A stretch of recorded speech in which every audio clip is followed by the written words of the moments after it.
West Ham, want to look at them specifically as we head towards 11 o'clock. How much credit in the bank should David Moyes have with West Ham owners and fan base at this time? I'll just select one newspaper. This is Matt Law in the Telegraph this morning. David Moyes is under pressure to turn West Ham United's poor start to the season around quickly and avoid a fight to save his job. Yep.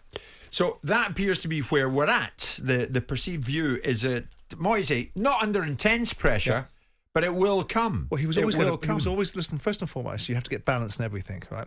There is always going to be pressure in football. There's always going to be expectation.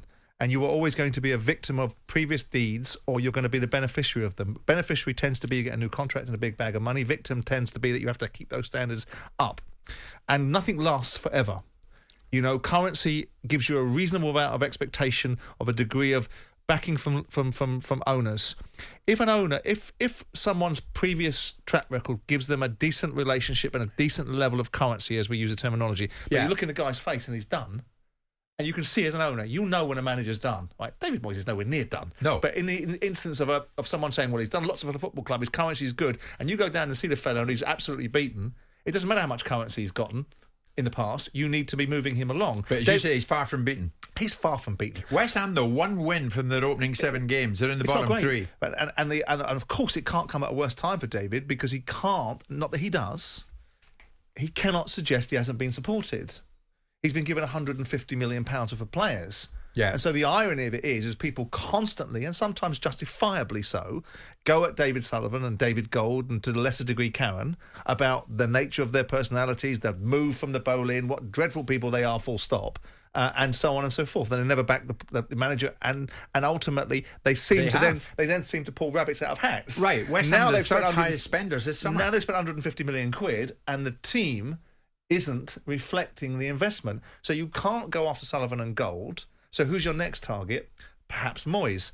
David will be given a significant amount of latitude, but nothing lasts forever. It doesn't matter what you did last year. It gives you a bit of juice. Do you know what last year gave him?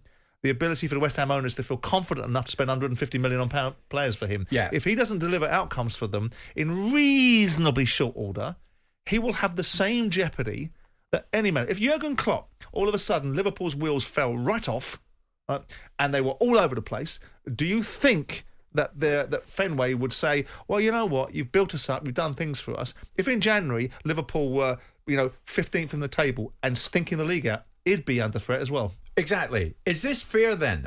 So just as you were coming in the building this morning, I got the verdict. I got the response, if you like, the mood. Gauge the mood from those at the top of the club, who say, the pressure mounts with every game, but we support our manager.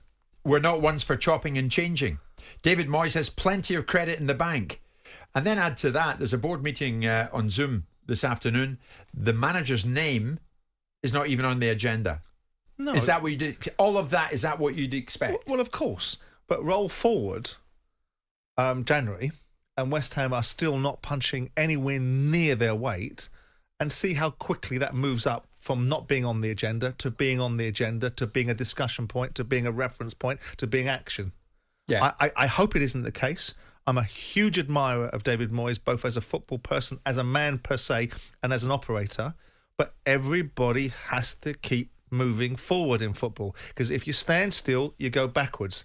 West Ham, undeniably, and there's been some results in there that could have gone either way, but irrespective of that, it doesn't matter what could have gone either way. You know what? Someone perhaps wins more points in a Wimbledon final, but doesn't actually win enough games. Yeah. But they still lose. Yeah. David Moyes has to get West Ham winning and getting up the table, and the discussion will disappear. They face Wolves at home on Saturday. It's a difficult fixture. The next month, though, it will be interesting to see how it develops. Because after Wolves, West Ham play Fulham, Southampton, Liverpool and Bournemouth in the league. There are some winnable games in there. Well, they will be expecting to get something resembling 8-9 points out of those games. Yeah. And if they don't, and they start getting single-digit, low-level, 1, 2, 3, 4 points out of those games, questions are going to be asked, because they're going to be languishing, lurking around the bottom 3 of the table, 12, 13, 14 games into the season. Sure. That can't be something that people at West Ham would say is good form. So I was Fans told this included. morning the pressure mounts with every game. I was told this morning there's a board meeting on Zoom this afternoon. The manager's name isn't even on the agenda. I was told this morning we support our manager. We're not ones for chopping and changing. And that David Moyes has plenty of credit in the bank. That's with the owners. But what about the fans? Do you agree with that? Your manager Moyes has plenty of credit in the bank? You agree? 03717 223344 81089. Jim White and Simon Jordan. Monday to Friday mornings from 10 on AM, on DAB, via the talkSPORT app and on your smart speaker. talkSPORT.